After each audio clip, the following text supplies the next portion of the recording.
Hello, my dear warriors. Welcome to TN State Board, Vedantu. This is your captain, Prakash. பசங்களா இந்த ஓடி ஸ்கொயருங்கிறது ஒரு ஈஸியான விஷயம் இல்லை. நிஜமாவே தினம் ஒரு 2 கொஷினை சூஸ் பண்ணணும். அதை சின்ன சின்ன பாயிண்ட்ஸாக பிரேக் டவுன் பண்ணணும். அதுக்கு தனியாக வீடியோ ரெக்கார்ட் பண்ணணும். அதை முன்னாடியே நான் கொடுத்து அப்லோட் பண்ணணும். இந்த மாதிரி நிறைய விஷயங்கள் இருக்குது. உங்களுக்காக டெய்லி இதில் ஸ்கிப் ஆகாமல் பண்ணணும்னு பண்ணிகிட்டு இருக்கோம். அப்போ அதுக்கான ஒரு எஃபர்ட் நான் எடுக்கிற மாதிரி உங்கள் சைட்லேருந்து அந்த எஃபர்ட் இருக்கான்னு கேட்டால் அது ரொம்ப கம்மியாக இருக்குது. ஒரு சிலர் ரொம்ப ட்ரூவாக பர்ஃபெக்டாக ஃபாலோ பண்ணிகிட்டே இருக்கீங்க. பட் நிறைய பேர் அதை ஃபாலோ பண்ணுறதில்ல. ஸோ அதை கட்டாயமாக ஃபாலோ பண்ணுங்கள். இது 5 நாளுங்கிறது இல்லாமல் இது இன்னும் போயிட்டே இருக்க போது. நம்ம தொடர்ந்து இந்த மாதிரி பண்ணுறப்ப ஷியராக ஒரு ஸ்டேஜில் நம்ம நிறைய கொஷின்ஸ் படிச்சிருக்கோம் அப்படிங்கிற ஒரு கான்ஃபிடென்ட் ஒன்று கிடைக்க போகுது. இன்றைக்கெலாம் பார்த்திங்க அப்படின்னா 2 பெரிய கொஷின்ஸ் படிக்க போகிறோம். ரொம்ப ரொம்ப முக்கியமான கொஷினும் கூட. ஸோ நம்ம அதை ஸ்டார்ட் பண்ணிடலாமா? ஸோ நேற்று அதாவது டே 4 வரைக்கும் யாரெல்லாம் கம்ப்ளீட் பண்ணியிருக்கீங்க. அதுக்கப்புறம் நான் ஒரு விஷயம் கேட்டிருந்தேன், ஷார்ட்ஸ் போடலாமா அப்படின்னு. அதை பற்றின அப்டேட்டும் சரியாகவே நேற்று கமெண்ட் பாக்ஸில் இல்லை. இன்றைக்கி நீங்கள் அதை பற்றின அப்டேட் எல்லாம் கொடுத்துருங்க. We will check it out. சரியா? ரைட், சூப்பராக நம்ம மாசாக பர்ஃபார்ம் பண்ண போகிறோம் இன்றைக்கி. ரைட், வாங்க. What are the factors affect the speed of the sound in gas? அதாவது ஒரு கேஸில் சவுண்டு போகிறப்ப, சவுண்டு ட்ராவல் பண்ணுறப்ப என்னென்ன ஃபேக்டர்லாம் அஃபெக்ட் ஆகுது? சிம்பிளாக காற்று இருக்குது. காற்றுல சவுண்டு ட்ராவல் ஆகுறப்ப எதெல்லாம் அஃபெக்ட் பண்ணுது அப்படிங்கிறது. ஃபர்ஸ்ட் விஷயம் என்ன அப்படின்னா எஃபெக்ட் ஆஃப் டென்சிட்டி. இந்த டென்சிட்டிக்கும் வெலாசிட்டிக்கும் என்ன சம்மந்தம்? Velocity is inversely proportional to the என்ன அப்படின்னா டென்சிட்டி. ரைட்டா? என்ன டென்சிட்டி? அதுவும் ஸ்கொயர் ரூட் ஆஃப். ரைட்டா? Inversely proportional to the square root of density. அப்போ டென்சிட்டி என்ன பண்ணும்? டென்சிட்டி கூட கூட கூட வெலாசிட்டி என்ன பண்ண போகுது? குறைய போகுது. They both are inversely proportional. Velocity decreases with density of the gas increases. Gas ரொம்ப density இருந்துச்சுன்னா அதால ஊடுருவி போக முடியாது. ரொம்ப டென்ஸாக இருந்துச்சு கேஸ் அப்படின்னா, ஃபார் எக்ஸாம்பிளுக்கு சொல்லுங்கள், கண்ணிக்குள்ளே சவுண்டு ட்ராவல் ஆகுமா? சாலிடில் சவுண்டு ட்ராவல் ஆகுமா? ஏன் சாலிட்லேயும் லிக்விட்லேயும் சவுண்டு ட்ராவல் ஆகலை? Because solid is more tensor, liquid அதை விட கொஞ்சம், கேஸ் இஸ் லெஸ் டென்சர். அதனால தான் கேஸில் நம்மளுக்கு சவுண்டு ட்ராவல் ஆகுது. அவ்வளோதான் வித்தியாசம். இப்படி நீங்கள் ப்ராக்டிக்கலாக யோசித்து சிந்திச்சு படிச்சிங்கன்னா ஈஸியாக படிச்சிடலாம். இப்போ டென்சிட்டியை பொறுத்த வரைக்கும் கேஸில் டென்சிட்டி கம்மி, அதனால சவுண்டு ட்ராவல் ஆகுது. இன்கேஸ் கேஸோட டென்சிட்டி கூடுச்சுன்னா அப்போ சவுண்டு ட்ராவல் ஆகிற ஸ்பீடு குறையப்போகுது. அவ்வளோதான். Density increases, velocity decreases. இதுக்கு என்ன எழுதணும் அப்படின்னா velocity of the sound in gases inversely proportional to the square root. நிறைய பேர் வெறும் டென்சிட்டியை இன்வெர்ஸ்லி ப்ரொபோர்ஷனல் எழுதுறாங்க, ஸ்கொயர் ரூட் வேற போடணும். Effect of temperature. டெம்பரேச்சரோட எஃபெக்ட் எப்படி இருக்கு? The velocity of the sound in a gas is directly proportional to the square root of temperature.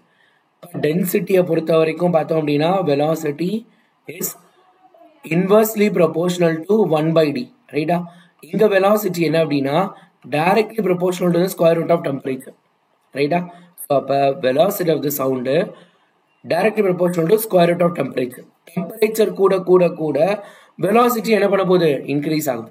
Velocity increases, temperature increases, velocity also increases. அப்போ எவ்வளோ increase ஆகுது? ரொம்ப முக்கியமான ஒரு 1 mark. Velocity at temperature T given following. எந்த டெம்பரேச்சரில் வேணால் நீங்கள் வெலாசிட்டியை கண்டுபிடிக்கலாம்ப்பா. டேரெக்டாக ஒரு formula V velocity at given temperature. For example ஒரு 70 டிகிரியில் எப்படி இருக்கும், 50 டிகிரியில் எப்படி இருக்கும்? அப்போ V0 plus 0.61 T meter per second. இப்போ இந்த V0 என்னது? V0ங்கிறது is a constant velocity at 0 degree Celsius. 0 degree செல்சியஸில் யாரோட சவுண்டோட கான்ஸ்டன்ட் வெலாசிட்டி அது என்ன அப்படின்னா 331 மீட்டர் பர் செகண்ட். சரியா? 331 மீட்டர் பர் செகண்டு. அப்போ என்ன சொல்கிறாங்கன்னா velocity of the sound changes. எவ்வளோ சேஞ்ச் ஆகுதான்? 0.61 மீட்டர் பர் செகண்ட் சேஞ்ச் ஆகுதான் ஒவ்வொரு டிகிரி ரைஸ் அண்ட் டெம்பரேச்சரும். ஒரு டிகிரி செல்சியஸ் டெம்பரேச்சர் கூட, for example 1 degree Celsius, 0 degree செல்சியஸில் எவ்வளோ கொடுத்துருக்காங்க? 331 கொடுத்துருக்காங்க. அப்போ 1 டிகிரி செல்சியஸில் த ஸ்பீட் வில் பி 331.61. அடுத்து இதில் இன்னொரு 0.61 ஆட் ஆகும். அப்போ இந்த மாதிரி ஒவ்வொரு தடவையும் ஒரு 0.61 ஆட் ஆகிட்டே இருக்கும். அதுதான் என்னது? டெம்பரேச்சர். அடுத்து ரிலேட்டிவ் ஹியூமிடிட்டி. ஹியூமிடிட்டி ஆல்ரெடி நம்ம பார்த்தோம். இந்த ஹியூமிடிட்டியும் டென்சிட்டியும் கிட்டத்தட்ட ஒன்றா தான் இருக்க போகுது. ஏன்னா யாரில் ஹியூமிடிட்டி வந்து இன்க்ரீஸ் ஆச்சுன்னா யாரோட டென்சிட்டி என்ன ஆக போகுது, யாரோட டென்சிட்டி டிக்ரீஸ் ஆக போகுது. ஏன்னா ஹியூமிடிட்டிங்கிறது என்னது, வாட்டர் கண்டென்ட், தண்ணியில் அதாவது ஏரில் இருக்கக்கூடிய வாட்டர் கண்டென்ட். யாரோட டென்சிட்டி பார்த்தீங்கன்னா யாரோட டென்சிட்டி அப்ராக்சிமேட்டாக 1.025 இருக்கு. ஆனால் வாட்டர் டென்சிட்டி என்னது 1 தான். அப்போ density of the air is higher than water. அப்போ மழை காலத்தில் அல்லது குளிர்காலத்தில் ஹியூமிடிட்டி அதிகமாக இருக்கப்பெல்லாம் பார்த்தீங்கன்னா நம்ம பேசுறது அல்லது சவுண்டு லாங் டிஸ்டன்ஸ்க்கு ட்ராவல் ஆகும். ரைட்டா, அவ்வளோதான் சொல்லியிருக்காங்க. Humidity increases, speed of the sound increases. That's it. இதுக்கு அடுத்து இருக்கு பார்த்தியா, இது ஒரு பெரிய கொஸ்டின். சாப்டர் 10ல் question number 3, detail question number 3. கவனிங்க, important factor that affect the rate of the reaction. எப்போ ரேட்டுனா என்ன சொல்லியிருக்கேன் நான், எவ்வளோ ரூபா இல்லை, rate means speed of the reaction. ரைட்டா, ஸ்பீட் ஆஃப் த ரியாக்ஷன். ஒரு ரியாக்ஷன் எவ்வளோ வேகமாக நடக்குது, ஸ்லோவாக நடக்குதா, வேகமாக நடக்குதா. ஒரு ரியாக்ஷனை வேகப்படுத்தணும்னா அது என்னென்னலாம் நம்ம யூஸ் பண்ணலாம். First nature of the reactant. நான் எடுக்கக்கூடிய ரியாக்டன்ட் எப்படி இருக்கு, கான்சென்ட்ரேட்டடா, டைல்யூட்டா. கான்சென்ட்ரேட்டட்னா எப்படி இருக்கும், உடனே ரியாக்ட் பண்ணிடுமா, ஸோ ஃபாஸ்ட்டாக ரியாக்ட் பண்ணணும். அதே இது first nature of the reactant, சாலிடா, லிக்விடா, கேஸா, அதை பொறுத்து. அடுத்து concentration of the reactant. Concentration வந்து அதிகமாக இருந்துச்சுன்னா ஃபாஸ்ட்டாக ரியாக்ட் பண்ண போகுது. டெம்பரேச்சர், எப்பயுமே டெம்பரேச்சர் இன்க்ரீஸ் பண்ணுறப்ப ரியாக்ஷன் ஃபாஸ்ட்டாக நடக்க ஆரம்பிச்சிடும். Catalyst is nothing but helper. கேட்டலிஸ்ட்லாம் என்னது, ஹெல்ப்பர்னு அர்த்தம். இவங்க என்ன பண்ணுவாங்க, ரியாக்ஷன் வேகமாக நடக்கிறதுக்கு ஹெல்ப் பண்ண போகிறாங்க. அதுக்கப்புறம் ப்ரெஷர், அதுக்கப்புறம் surface area of the reactant. ஒன்னொன்றுக்கு எக்ஸ்பிளனேஷன் கடகடன்னு பார்த்துடலாமா. பாருங்க, nature of the reactant. Reaction of sodium with hydrochloric acid is faster than that acetic acid. அதாவது ஹைட்ரோக்ளோரிக் ஆசிட் வந்து ஒரு ஸ்ட்ராங் ஆசிட். நீங்கள் எடுத்துக்க போகிறது ஸ்ட்ராங் ஆசிட் எடுத்தீங்கன்னா வேகமாக நடக்க போகுது, வீக் ஆசிட் எடுத்தால் ஸ்லோவாக நடக்க போகுது. அப்போ நேச்சர் ஆஃப் த ரியாக்டன்ட், நம்ம எடுத்துக்கக்கூடிய ரியாக்டன்ட்ல இருக்கவங்க யாரு, இதுவும் ஆசிட் இதுவும் ஆசிட் தான். ஆனால் இது ஸ்ட்ராங் ஆசிட், இது வீக் ஆசிட், அதை பொறுத்து மாறப்போம். அடுத்து கான்சன்ட்ரேஷன். ரைட்டா, changing the amount of reactant also increase the reaction rate. More concentration, நிறைய கான்சன்ட்ரேஷன் அர்த்தம். 1 லிட்டரில் நான் 1/2 கிலோ உப்பு போட்டு வச்சிருக்கேன். 1 லிட்டரில் 100 கிராம் உப்புக்கும் 1 லிட்டரில் 1/2 கிலோ உப்புக்கும் 500 கிராம் உப்புக்கும் வித்தியாசம் இருக்கு.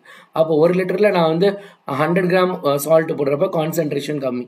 வேறஸ் 100 கிராம் கான்சன்ட்ரேஷன்னா 500 கிராம் கான்சன்ட்ரேஷனா நிறைய மாலிகூல்ஸ் இருக்கு. அப்போ ரியாக்ஷன் வேகமாக நடக்கும்.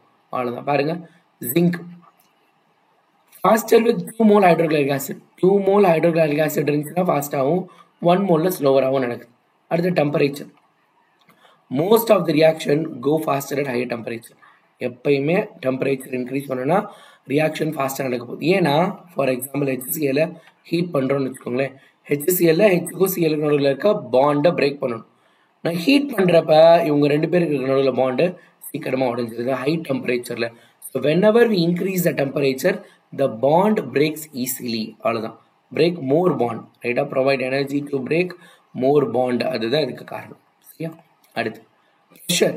இஃப் த ரியாக்டன்ஸ் ஆர் கேஸாக இருக்கப்போ மட்டும்தான் increasing their pressure increase the reaction rate. Solid pressure கொடுத்தா தான் நடக்குமா, ஒன்றும் நடக்காது. ஆனால் கேஸில் மட்டும் ப்ரெஷர் இன்க்ரீஸ் பண்ணுறப்ப நம்மளோட ரேட் ஆஃப் த ரியாக்டன்ட்டும் இன்க்ரீஸ் ஆக போகுது, ரேட் ஆஃப் ரியாக்ஷன் இன்க்ரீஸ் ஆக போகுது. கேட்டலிஸ்ட்டை பொறுத்த வரைக்கும் catalyst is a substance increase the reaction rate. இவங்க வந்து ஹெல்ப் பண்ண போகிறாங்க. நீ வான்னு எல்லாத்தையும் ஃபாஸ்ட்டாக இழுத்து போட்டு கொண்டு வந்து ரியாக்ஷனை வேகமாக நடத்த போகிறாங்க. அதுதான் கேட்டலிஸ்டோட வேலை. Next surface area. அதாவது பசங்களா, இப்போ ஃபார் எக்ஸாம்பிளுக்கு இப்படி நான் எடுத்துக்கிறேன். அதாவது ஒரு எக்ஸாம்பிளுக்கு நான் ஏதோ ஒரு கிறிஸ்டல் எடுத்துக்கிறேன். இரும்பு எடுத்துக்கலாம். இரும்பு எப்படி, அதாவது சோடியம் எடுத்துக்கலாம். சோடியம் வந்து இந்த மாதிரி பீஸாக எடுத்துக்கிறத விட இப்படி பவுடராக எடுத்துக்கிறேன். ரைட்டா, ஒன்று பீஸாக எடுத்துக்கிட்டேன், இன்னொன்று பவுடர் ஃபார்மில் எடுத்துக்கிட்டேன். யார் நல்லா ரியாக்ட் பண்ணுவா, this one will react faster. அப்போ இப்படி பவுடர் ஆயிடுச்சுன்னா ஈஸியாக நிறைய பேரை ரியாக்டன்ட் பார்க்க முடியுது. இதில் பார்த்தீங்கன்னா இதில் ஒன்று மேலே இந்த மேல் சர்ஃபேஸில் தான் ஃபஸ்ட்டு ரியாக்ஷன் நடக்கும்.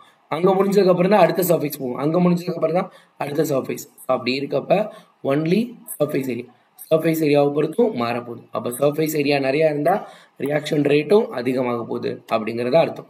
So this 2 are very important question. So இது எப்படி இருந்துச்சு, அடுத்த ஷார்ட்ஸ் நான் ஸ்டார்ட் பண்ண போகிறேன். நீங்கள் அதுக்கான சப்போர்ட் கொடுத்தா மட்டும்தான். இல்லை அப்படின்னா நம்ம அது என்ன பண்ணுறது, ஏன்னா நம்ம வீடியோ போடுறது முக்கியம் இல்லை, அது போய் நிறைய பேருக்கு சேரணும். உங்களோட வேலை என்னென்னா வீடியோ லைக் பண்ணுறது, ஷேர் பண்ணுறது, கீழே கமெண்ட் பாக்ஸில் நீ வந்து அப்டேட் பண்ணுறது, என்னென்ன பண்ணியிருக்க, என்ன படிச்சிருக்கன்றது. That's it. ஸோ இதை பண்ணுவீங்கன்னு நினைக்கிறேன். If you can't then who can. உங்களால் முடியாட்டி யாரால முடியும்? டாடா, பை.